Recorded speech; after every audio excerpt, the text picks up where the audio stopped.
अस्सलामुअलैकुम, मेरा नाम वली अज़ीम है। मैं क्लिनिकल डाइटिशियन और न्यूट्रिशनिस्ट हूँ।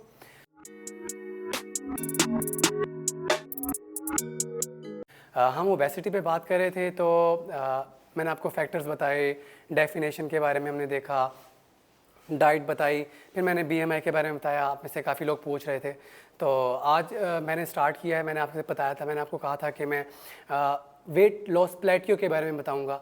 अब वेट लॉस प्लेट्यू होता क्या है, मतलब ये एक कंसीडर कर लेते हैं, ऐसी कंडीशन है जहां हमारा वेट चेंज नहीं होता। मतलब इसे हम इस तरह से कंसीडर कर लेते हैं कि आपका 100 केजीज़ थे, ठीक है, और आपने वेट लॉस किया, 30 केजीज़ लॉस किया, और अब आपका वेट है, कंसीडर कर लेते हैं 70 केजीज़।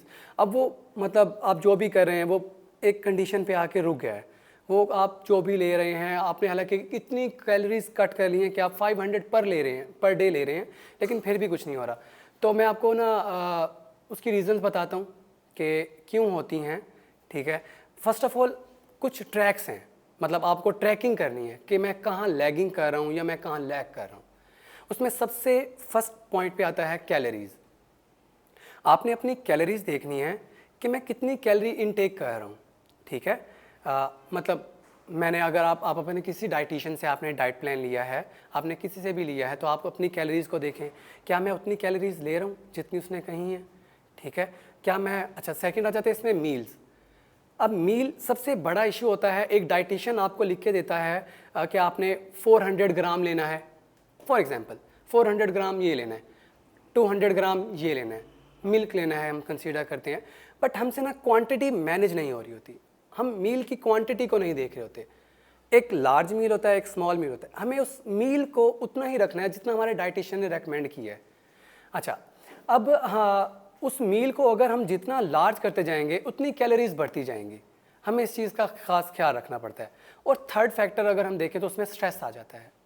अब स्ट्रेस का कैसे, मतलब वेट लॉस से समझ नहीं आती कि किस तरह से है। अब होता यह है कि कॉर्टिसोल एक हार्मोन है जो हमारी बॉडी में प्रोड्यूस होता है। वो स्ट्रेस लेवल आपका जितना ऊपर जाएगा वो आपका अब मतलब ये इसके ना दो हैं आगे।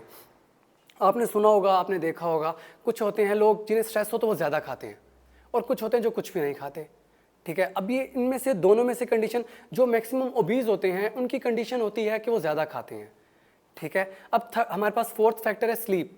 मेरे ख्याल से अगर आप नॉर्मल 8 आवर स्लीप नहीं ले रहे तो आप वेट लॉस, वेट गेन नहीं कर सकते, ठीक है। HGH ह्यूमन ग्रोथ हार्मोन है जो आपका प्रोड्यूस होना है जब आप सो जाते हैं, ठीक है। 2 to 3 आवर्स के बाद एक्टिव हो जाता है वो।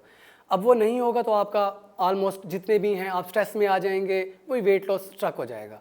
अच्छा, उसके बाद अगर हम फिफ्थ देखें तो हमारे पास न्यूट्रिएंट आती हैं।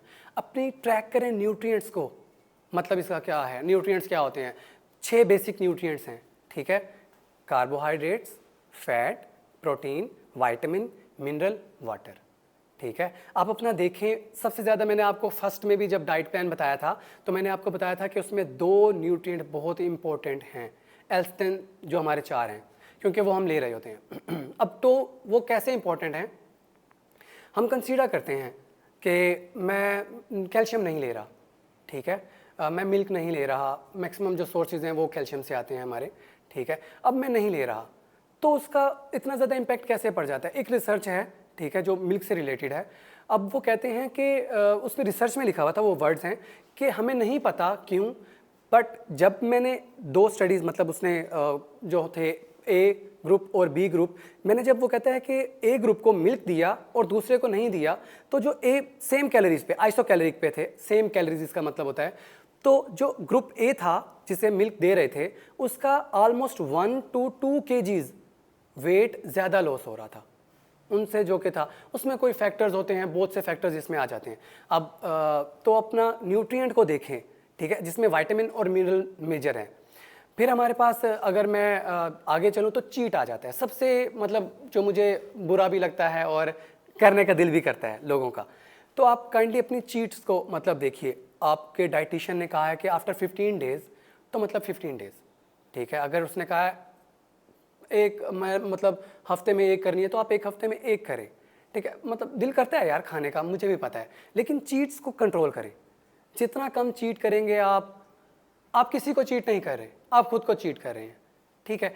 अच्छा, उसके बाद था हमारे पास वो था डिजीज़। अब डिजीज़ में हमारे पास कंडीशंस हैं, जीआईटी सबसे बड़ा इशू, जिसकी जीआईटी सही नहीं है मैक्सिमम डिसऑर्डर्स आ जाते हैं। उसके बाद पीसीओएस, पॉलीसिस्टिक ओवरी सिंड्रोम, उसकी वजह से भी हार्मोनल इम्बैलेंस की वजह से होता है, वो भी आ जाता है। कुशिंग और हाइपोथायरॉयडिज्म, जिसे हाइपोथायरॉयडिज्म है वो मैक्सिमम चांसेस हैं उसका मेटाबॉलिज्म स्लो हो जाता है, जो कि उसे वेट गेन की तरफ ले जाता है, ठीक है।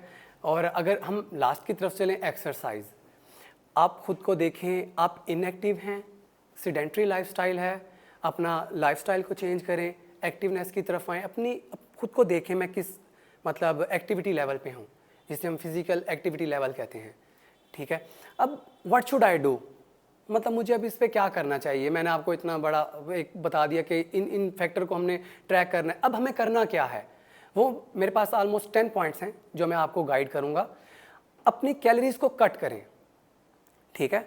मतलब इसका क्या है, आपको आपके डाइटिशियन ने बताया कि आपने इस तरह से करना है, ऐसे है, इतनी लेनी है कैलोरीज, आपको फूड से कैलोरीज के पता नहीं चलता। इंशाल्लाह मैं लास्ट में आपको बताऊंगा, मेरी नेक्स्ट वीडियो भी कैलोरीज पर ही होगी। अपनी कैलोरीज को कम से कम ले आएँ, मतलब क्या है, हाई डेंसिटी फूड की तरफ जाएं, else then high density calories से छोड़कर, एम्प्टी कैलोरीज जिसे हम कहते हैं।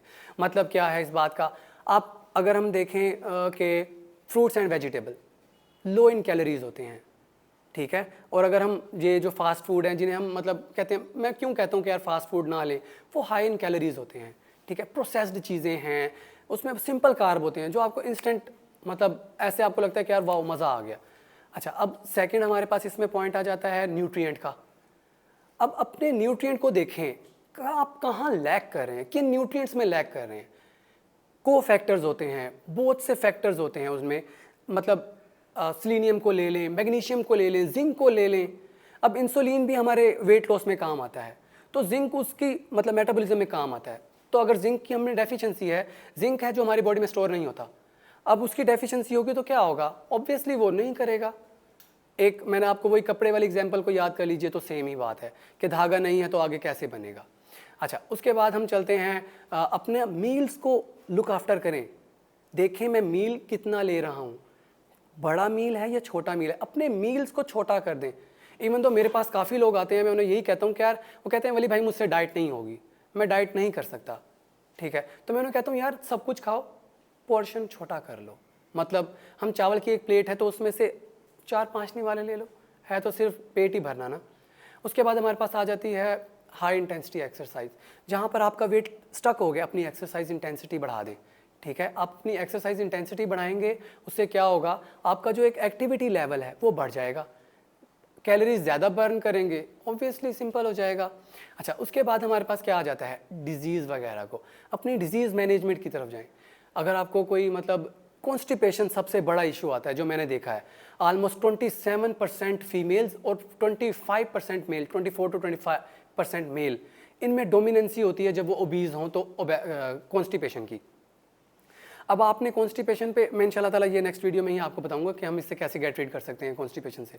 अब हमारे पास जो नेक्स्ट पॉइंट है वो है हमारे पास अपना स्ट्रेस लेवल को रिड्यूस करें, ठीक है। अपनी स्लीप को मैनेज करें, प्रॉपर स्लीप, 8 आवर की स्लीप लें, ठीक है। आपने मतलब आपका हार्मोन्स जितने अच्छे रहेंगे ना, आप उतने अच्छा चलेंगे। आपके हार्मोन स्ट्रेस्ड आउट हैं, आप खुद स्ट्रेस्ड आउट हैं, मैक्सिमम इश्यूज यही आते हैं इन चीज़ों में। अच्छा, उसके बाद हमने जो देखना है वो है चीट्स। आप चीट कर रहे हैं कोई बात नहीं, अपने डाइटिशियन को बताएं, जिससे आपने डाइट लिया उसे बताएं कि यार मैंने चीट किया है। आप इन चीज़ों को ना ईज़ रखें, इस चीज़ से आप मेरे ख्याल से ईज़ हो जाएगी आपको कि यार मैंने एक गलत काम किया तो बता तो दिया है ना, तो क्या बड़ी बात हो गई। आप चीट रहे हैं, चीट कर रहे हैं कोई बात नहीं है, बट उससे पता होना चाहिए जो आपका खैर ख्वाह है, जिसने आपको डाइट दी है। अच्छा, अब हम उसके नीचे की तरफ चले तो फाइबर अच्छा रखें अपना। हाँ, इसका जो नेक्स्ट पॉइंट है, अपना फाइबर अच्छा रखें। अब फाइबर एक कार्ब की ही क्लास है, कार्बोहाइड्रेट की ही क्लास है, जो कि कॉम्प्लेक्स फॉर्म में होती है, जो हमें स्टाइटी प्रोवाइड करती है, आपकी गट को अच्छा रखेगी। आपका जितनी गट अच्छी रहेगी, आपका उतना एक प्रोसेसिंग जो बॉडी की है वो अच्छी रहेगी, ठीक है। अब खुद को कोशिश करें अपनी लाइफ में पल्सेस को और लिग्यूम्स को ऐड करें, दालें ऐड करें, ठीक है। दालें अच्छी होती हैं आपके वेट लॉस में, ठीक है, जैसे रेड बीन्स हो गए, वाइट बीन्स हो गए, ठीक है। ये तो इवन दो काफ़ी इस पे रिसर्चेज हैं कि आप 25 ग्राम खाएं पर डे तो आपका मतलब कोलेस्ट्रॉल लेवल कम हो जाता है। आपका अगर किसी को कैंसर है, फीमेल्स में ब्रेस्ट कैंसर की काफ़ी प्रेवलेंस होती है, वो कम कर देता है, ठीक है। बहुत सी चीज़ें हैं, काफ़ी अच्छी चीज़ें हैं इसमें। आप ये सब कीजिए और इंशाल्लाह ताला नेक्स्ट वीडियो में बहुत ईजी वे में आपको बताऊँगा कि फूड ग्रुप्स में किस फूड ग्रुप में कितनी कैलोरीज होती हैं। बहुत ईजी है, ठीक है। मतलब मुझे भी पता है कि ये बहुत मुश्किल काम है कि एक एप्पल में कितनी कैलोरीज़ हैं और बनाना में कितनी कैलोरीज़ हैं, बट हम इसे एक इजी वे में देखेंगे। मुझे उम्मीद है कि हम अच्छी तरफ चले जाएंगे। और हाँ, लास्ट में जब भी आपका वेट स्टक हो जाए, जब भी, ये एक की पॉइंट है, ड्यूरेशन का गैप ले लें। ऑलमोस्ट 4 to 5 डेज़ का गैप लें, ख़ुद को ईज़ में रखें, उन सब चीज़ों को छोड़ दें जो आपको स्ट्रेस कर रही हैं। एक गैप लेंगे, उस गैप में आप कोशिश करें ख़ुद को स्ट्रेस से बाहर निकालें और जो भी खाने का दिल है खाएं, लेकिन लिमिटेड वे में। पोर्शंस मैनेज कर लें ताकि आपको ईज़ हो जाए कि मुझे कुछ भी नहीं हुआ, और आप जब वापस आएंगे तो वेट लॉस ईजीली हो जाएगा। खुश रहें, अपने साथ वालों का ख्याल रखें, अपना ख्याल रखिए। अल्लाह हाफ़िज़, अस्सलाम वालेकुम।